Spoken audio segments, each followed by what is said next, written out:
होवत हावे विदाई, मन कलपत ही मुरदाई। तुर होवत हवे विदाई, मन कलपत ही मुरदाई। ओ मैया कैसे तोला भेजाऊं दाई, कैसे तोला भेजाऊं, कैसे आंसू रोकाऊं दाई, कैसे आंसू रोकाऊं। तुर होवत हावे विदाई, मन कलपत ही मुरदाई। तुर होवत हवे विदाई, मन कलपत ही मुरदाई।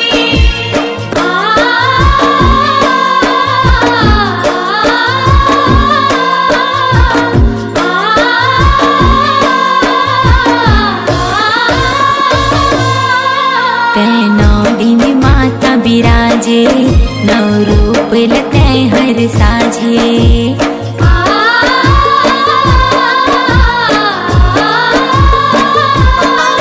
तुरी अंगना बड़ निक लागे, दाई मादर ढोलक बाजे।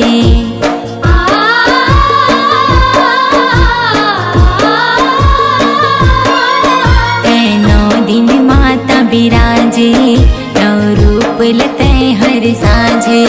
तुरी अंगना बड़ निक लागे, दाई मादर ढोलक बाजे। हो मैया कैसे तोला भेजाऊं दाई, कैसे तोला भेजाऊं, कैसे आंसू रोकाऊं दाई, कैसे आंसू रोकाऊं। तुर होवत हावे विदाई, मन कलपत ही मुरदाई।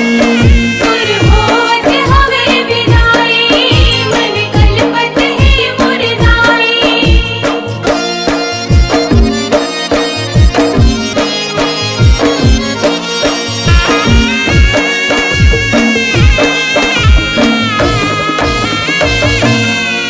घर सुन्ना सुन्ना लागे, अंधियारी सब तन छागे।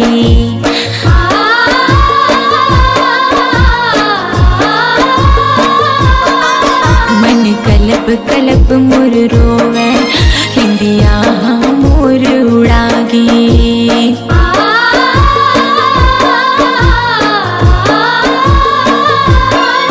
घर सुन्ना सुन्ना लागे, अंधियारी सब तन छागे।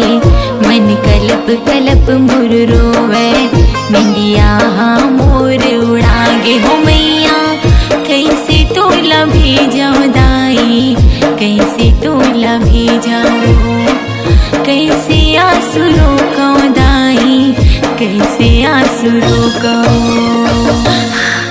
तुर होवत हावे विदाई, मन कलपत ही मुरदाई। तुर होवत हवे विदाई, मन कलपत ही मुरदाई। मैया कैसे तोला भेजाऊं दाई, कैसे तोला भेजाऊं, कैसे आंसू रोकाऊं दाई, कैसे आंसू रोकाऊं। तुर होवत हावे विदाई, मन कलपत ही मुरदाई। तुर होवत हवे विदाई, मन कलपत ही मुरदाई। तुर होवत हावे विदाई, मन कलपत ही मुरदाई। तुर होवत हवे विदाई, मन कलपत ही मुरदाई। तुर होवत हावे विदाई, मन कलपत ही मुरदाई।